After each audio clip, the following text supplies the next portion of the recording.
¿Se acuerdan que estábamos en el programa cuando dijimos, uy, empezó la franja a mitad de semana? Porque efectivamente ya llevamos varios días revisando las propuestas de los candidatos oficialistas a estas primarias del próximo domingo 29 a partir de lo que han mostrado en los distintos canales de televisión. Más allá de lo que ven en sus redes sociales, que ustedes puedan ver además en los distintos debates, que puedan ver en cada una de las propuestas que pueden estar haciendo ellos a través de distintas vías de comunicación, quisimos adentrarnos en qué nos están contando los candidatos hoy día, de qué manera están llevando a cabo precisamente estas comunicaciones a puertas de estas primarias, y por eso está con nosotros Martín Vinacura, experto en comunicación política, fundador y director creativo de Aldea. Martín, muchas gracias por estar acá.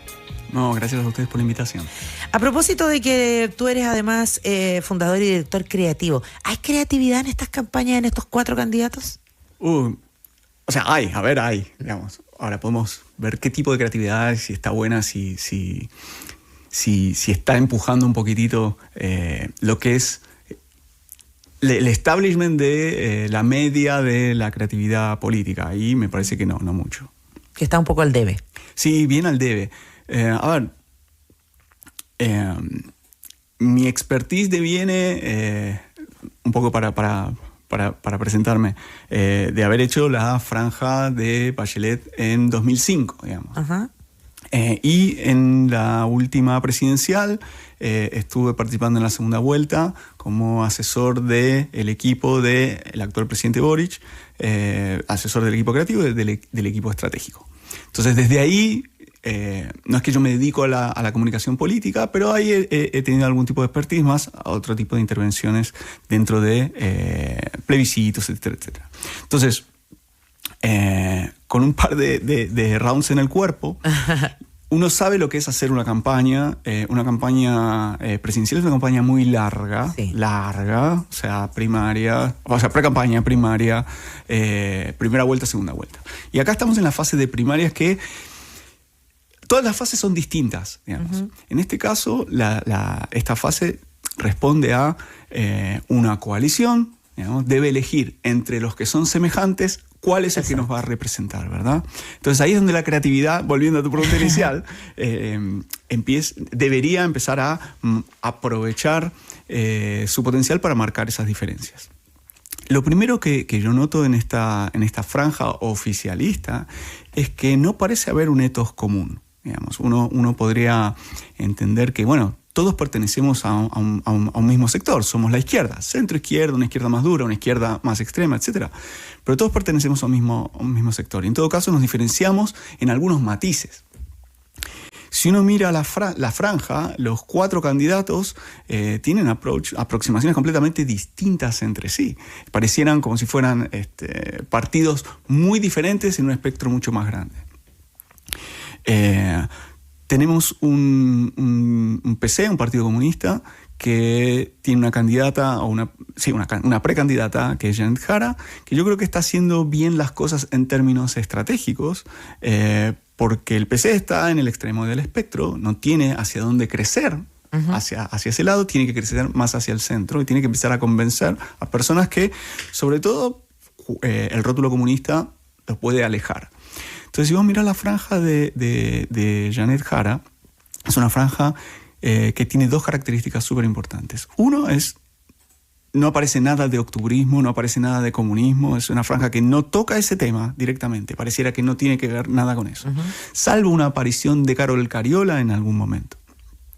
Y el segundo punto de Jara, que también es muy notorio y muy alevoso, es lo que yo llamo la bacheletización de Jara. Su imagen, sí. Es impresionante cómo, sobre todo en la franja, que de alguna manera las franjas lo que proponen es materializar estéticamente una ética, ¿no?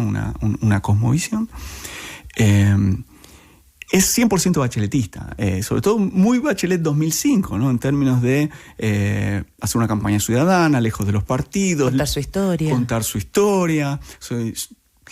Entonces, ahí Jara hace un trabajo, o por lo menos el equipo de Jara, digamos, está haciendo un trabajo de alguna manera de desmarcarse de su propio sector, entendiendo que el PC va a votar PC. Claro, y que hay mucho anticomunismo en Chile. Por supuesto. Y ese es un punto súper importante, por eso también esta estrategia, es decir, la intención de voto es un tema en los candidatos que están en los extremos. Pongámosle Kast de un lado, pongámosle bueno, Kast y Kaiser, Kaiser, ¿no? claro. Y Jara del otro, o Winter también. El punto con esos candidatos es, como no tienen más que crecer hacia el costado, es ese rechazo que tienen hacia el centro. Entonces, para tratar de morigerar ese rechazo, también está esta morigeración de ese espíritu más duro comunista. Fíjate que Jadwe no aparece en la campaña. Exacto. No, Lautaro Carmona también. Lautaro Carmona. Claro. O sea, y han limpiado todo eso. Después, tirando hacia el centro también, está lo que sería la campaña de la Franja del Frente Amplio con el candidato Winter. Que apunta harto al futuro, ¿no? Eso de salir hasta con su hijo y hablarle como a las nuevas generaciones, sí, y a continuidad a sí. los jóvenes. Tiene eso, tiene esta idea de, bueno, yo quiero mirar ese horizonte para mi hijo. Es bien loco en una generación que no quiere tener hijos mayormente, en una generación que no quiere tener vínculos formales, matrimonio, etc. Si vos le preguntás a la generación Z si se quieren casar, si quieren tener hijos, la mayoría de las respuestas es no. Él Exacto. decide partir con su familia. Con su familia, mirando el futuro, etcétera, etcétera. ¿Será porque eso, perdón que te interrumpa, Martín, No, le da favor. más seriedad para ese sector precisamente más centro o más conservador, que es como se proyecta con una familia? Sí, claramente es un guiño. Después de todo lo que costó el que el presidente no usara corbata. O sea, un detalle tan como ese. Es un guiño de ¿Ya? tener, bueno, que somos jóvenes, somos rebeldes, bueno, no, Winter no es tan joven, digo, somos jóvenes, pero tenemos cierta mirada todavía de instituciones tradicionales. Ahora, es bien extraño la Franja de Winter en el sentido de que vuelve al casillero número 1, digamos. Si uno mira lo que ha sido la evolución del mismo presidente Boric respecto del Frente Amplio, él ha sido mucho más abierto, generoso, lanzado. Es un animal político bastante más abierto en términos de entender también su rol y su cargo. Lo entendió el 15 de noviembre cuando firmó el pacto para el plebiscito, etcétera, etcétera, aún criticado por su sector. Y uno ve la Franja de Winter y es una franja bastante octubrista en ese sentido, de volver a esas bases, de volver a querer cambiarlo todo, lo cual también presenta una cierta contradicción en términos de, pero este es el partido del gobierno. Exacto. Y lo raro en la Franja de Winter es que vuelve a estar en el rol desafiante al establishment, el rol desafiante a volver a criticar la concertación, volver a criticar todo lo que se ha hecho. Bueno, ha tenido varios roces al interior. Tremendo. Sigue pegando para ese lado cuando justamente este es un partido que, debido a ciertas circunstancias, tuvo que salir a buscar ministros de la concertación que hoy además son competidores, etcétera. Entonces, hay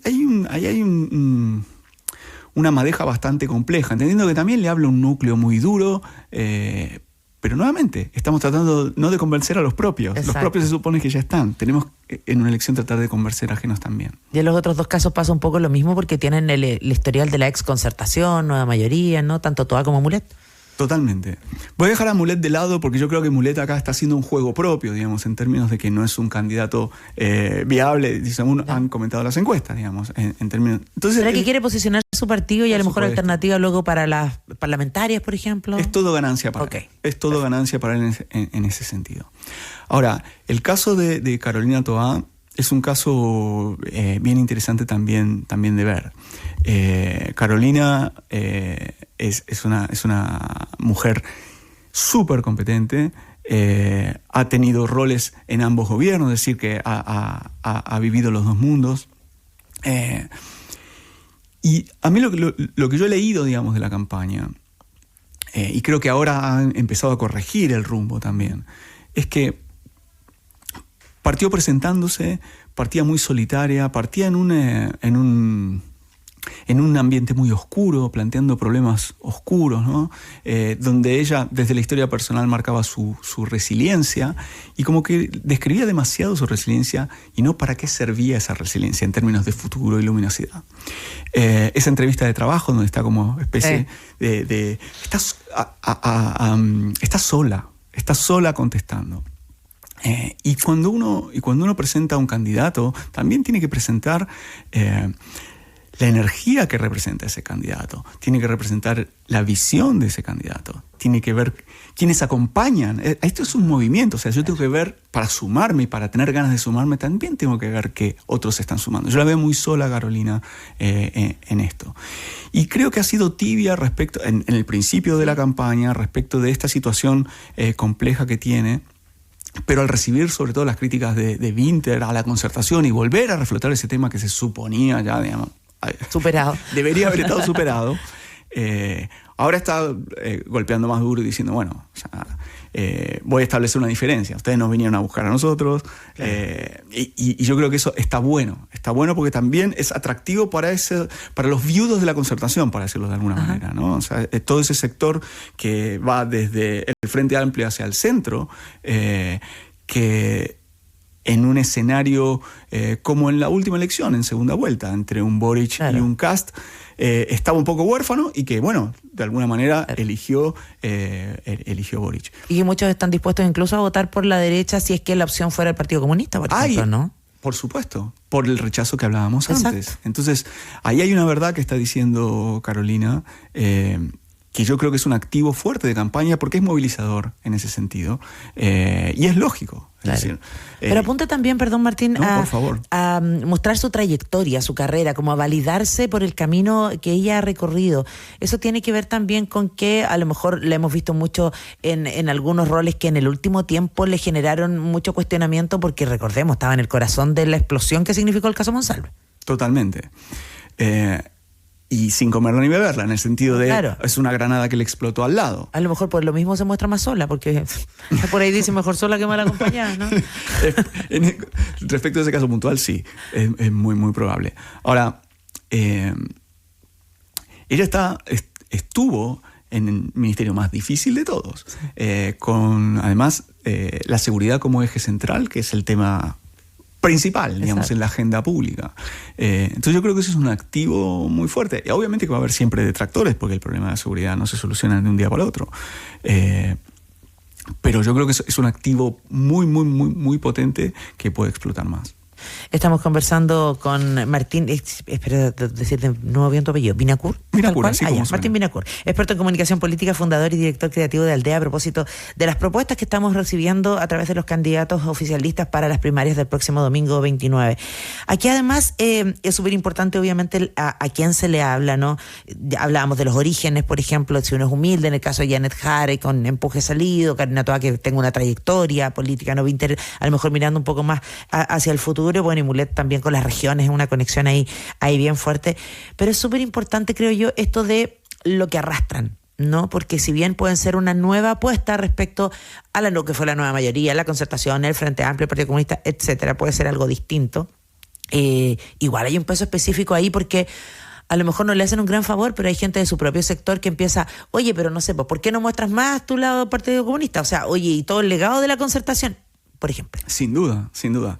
A ver, ¿qué se hace ahí? La ecuación comunicacional siempre es mucho más compleja que lo que se ve. Uno juega con variables que capaz que no son explícitas, pero que uno las tiene que tener en cuenta necesariamente. Por eso la estrategia de Jara, es decir, sabe que hay un núcleo duro y a pesar de que hay un montón de gente que le podría encantar que fuera mucho más dentro del etos comunista, ella sabe que eso es algo que a la corta es una pérdida porque le resta voto finalmente. Claro. Y pensemos siempre que esta no es solamente una estrategia de posicionamiento, esto tiene que traducirse en votos, claro. Tiene que traducirse en una acción. Y además, dentro de las reglas del juego, esta es una campaña primaria de voto voluntario. Es decir, exacto. Y en invierno, y no es menor. No es menor, verdad, o sea, con las temperaturas que estamos teniendo.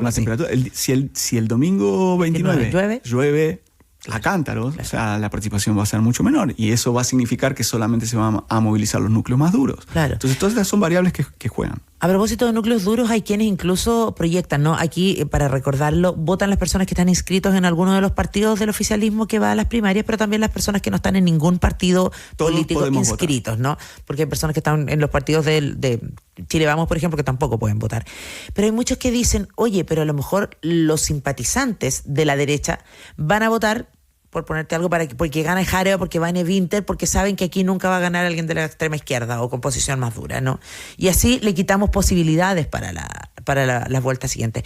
Esto es algo que antes no se pensaba tanto, me da la sensación, y a partir de que los extremos se pusieron más extremos, sí se piensa en esas maniobras. Por supuesto, por supuesto. Bueno, es parte de la teoría de por qué Boric consiguió tantos votos en la primaria, claro, en la que se enfrentaba con Jaude, digamos. Claro, el voto anticomunista. El voto anticomunista, es decir, un montón de gente migrando a decir, bueno, yo no sé si soy de ese partido, no sé, exacto, si voy a votar finalmente en primera vuelta por este candidato. Y después el voto anti-extrema derecha. Exacto. Esto somos de extremas, parece. Esto juega. Bueno, lo vimos en los dos procesos constitucionales, ¿no? Cuando en el primer proceso uno de los sectores se toma el proceso y hace una constitución demasiado hacia ese lado, bueno, la gente dice no, te pasaste 3 pueblos. Hacemos un segundo intento, pasa lo mismo, pero al revés. ¿Del otro sector? Del otro sector. O sea, nuevamente la gente le dice no. Entonces, uno podría pensar que hay cierta inteligencia emocional en el colectivo que tiende a equilibrar esta aguja. Pero fíjate, y estamos todavía lejos de la elección final, porque esto se juega muy sobre la pista. Lo que uno pensaba 6 meses atrás es que un escenario posible y el más probable podía ser Matei Toa. ¿No? Como dice el filósofo esloveno Žižek, dice, the good old days, los buenos viejos tiempos, cuando las democracias oscilaban entre la centroizquierda y la centroderecha, donde había cierto resguardo y protección de la democracia primero y después, claro, están los matices. Bueno, hoy, según las encuestas que no se pueden comentar, exacto, pero estamos en periodo de veda de encuestas. En periodo de veda, parecería ser que los más moderados, tanto con Matei como Toa, en sus propios sectores empiezan a perder terreno, cuando la cosa se empieza a avivar un poquito y empezamos a ir hacia los extremos. Esto es lo que la gente declara. Lo que tenemos que saber es si esto se traduce finalmente en votos, si se transforma en acto. Martín, y ya saliendo de las primarias de este domingo 29, tú muy bien lo decías, esta es una primera etapa de un camino largo que queda todavía para las presidenciales. ¿Qué va a pasar con el espectro y los movimientos? Porque lo comentábamos fuera de micrófonos, que por ejemplo hay otros candidatos que podrían ser del sector más de centro-izquierda, pero que van como los outsiders, particularmente Marco Enríquez Ominami, que va por 5ª vez a la elección presidencial y que ha hecho sobre todo en el Twitter una campaña bien particular, ¿no? Haciéndose mucho eco del humor, vinculándose con las ironías, con la gente más joven. De hecho, voy a leer solo un tuit de Marco Enríquez Ominami que dice: ¿no sirve contratar a la mano derecha de Gareca para tratar de clasificar para el próximo mundial? Así tampoco sirve ningún candidato de la primera oficialista para ganarle a la ultraderecha. Por eso te invito a patrocinar esta candidatura independiente. Ahí buscando la analogía. Y jugando con el dolor de la desclasificación. Además. Tratando de interpretar esa frustración si el candidato que finalmente surge de esta primaria no logra encantar. Y también jugando a capaz que la participación sea baja, capaz que no haya nadie que, claro, comillas, caliente lo suficiente. Ahora, Marco es un experto en esto, o sea, es su quinta lead, o sería su quinta lead, es un outsider, y como también comentábamos, o sea, él, más que volver a hacer la carrera y volver a... Él podría estar en parlamentarias, trabajar como senador, digo, o sea, desde ahí podrían partir para poder tener acción política, pero no, él elige yo voy a la corta. Ahora, el escenario está muy abierto y hay otros que según, digamos, si lo más probable, creo yo, es que si Jara es quien gana la primaria, se hace un espacio tremendo justamente por el rechazo al voto comunista, hacia el centro, dentro de la izquierda, de un montón de votantes que van a quedar guachos. Y en ese sentido, ya quienes participaron en la primera no pueden volver a participar por ley. Entonces, ahí hay espacio para candidatos. Mondaca dijo, yo, si puedo voy y me mando.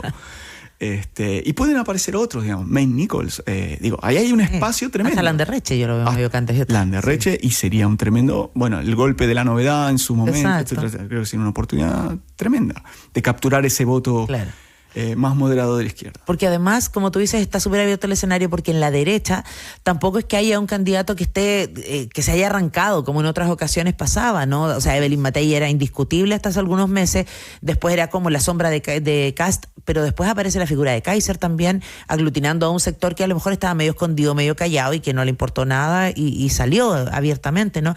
Pero además está el escenario que aparece Parisi, por ejemplo, también como otro personaje que algunos dicen, no, pero Parisi se candidatea para ganar plata nomás finalmente porque sabe que no tiene muchas opciones. Sí, suscribo a esa teoría. Y porque además hay en rigor como 300 personas inscritas que tienen que juntar los votos y todo lo demás, sabemos que eso se va a despejar y limpiar, pero que no deja de llamar la atención, ¿o no?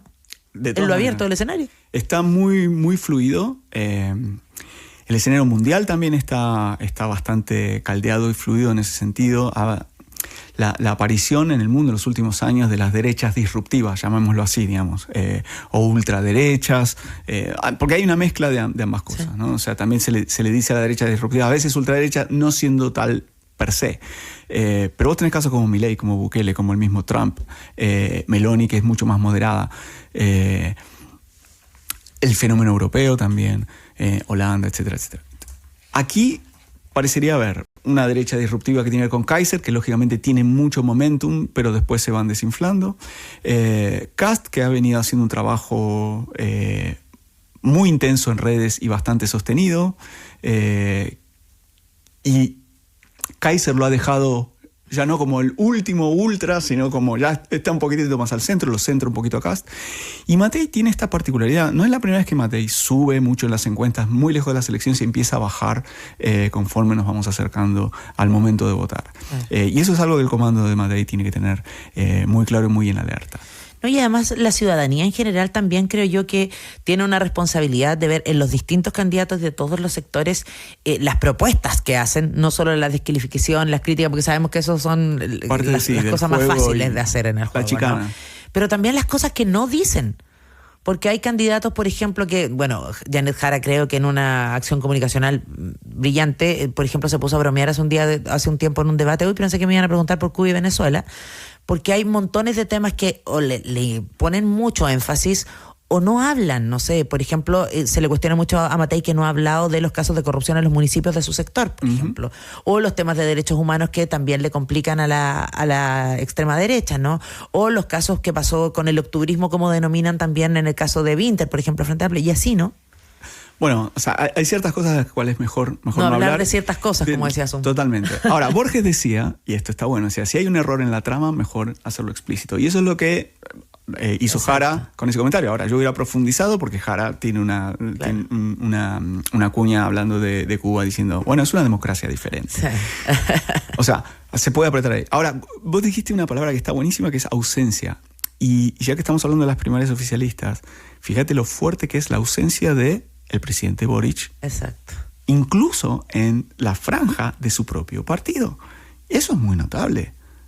Es muy extraño eso. O sea, porque si yo fuera Vinter o estuviera en el comando de Vinter, digo, lo primero que hago es me paro sobre lo construido, claro, y digo, a partir de acá vamos a corregir esto y vamos a mejorar esto. O sea, claro, la tuya y dos más. Pero ¿no será que, lo pregunto desde la ignorancia, desde quienes asesoran a Boric, quieren en el fondo guardarse para cuando ya haya un solo candidato y cuadrarse con todo con ese candidato, como decir, yo siempre estuve con el sector, por algo así, por ejemplo? Pero se están jugando la posibilidad de no pasar, en este caso. Y además, el gobierno no tiene un apoyo bajo, tiene un apoyo que es... ¿Y que ha ido creciendo? Sí, y ronda el 30-34%. Entonces, eso no es una base menor, no es una base menor. Sí, es curioso, ¿no? Bueno, y también las figuras de los expresidentes que también antes aparecían muy vinculados a su sector, sobre todo los que son de la exconcertación, ¿no? Que podrían ser figuras que, no sé, en el caso de Carolina Toa trabajaron con su padre, lo conocen, tienen la historia.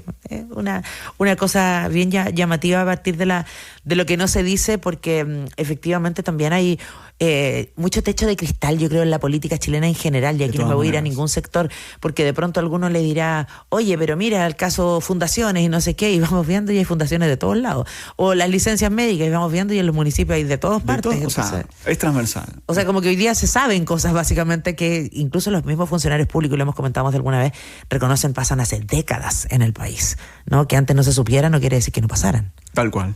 Tal cual. Ya, está movida la cosa. ¿Tú crees que va a ser una distancia, Martín Vinacour, ya poniéndonos en el domingo 29, como considerable de quién se quede con la representación del sector oficialista? No, creo que va a ser... ¿Va a estar peleado? Sí, va a estar por una cabeza, como dice el tango. Bueno, ¿y a qué debieran dedicar estos últimos días? Yo creo que a justamente plantear esas diferencias. Yo creo que es el momento de pelearse un poquitito, en el buen sentido, ¿no? Por supuesto, porque esas heridas tienen que sanar, porque hay un pacto de unión al final de las primarias. Claro. Pero sí establecer las diferencias claras y sobre todo empezar a plantear la luz al final del camino, ¿no? Exacto, la luz al final del túnel, como dicen por ahí. Del túnel, sí. Martín Vinacura, experto en comunicación política, fundador y director creativo de Aldea. Muchas gracias por haber estado con nosotros. Muchas gracias por la Ya vamos a estar comentando seguramente después, porque se viene campaña para el rato. Tenemos harta elección todavía este año. Conversación, comunidad, complicidad. Todo lo bueno comienza con C. Es el Ciudadano ADN. En la 91.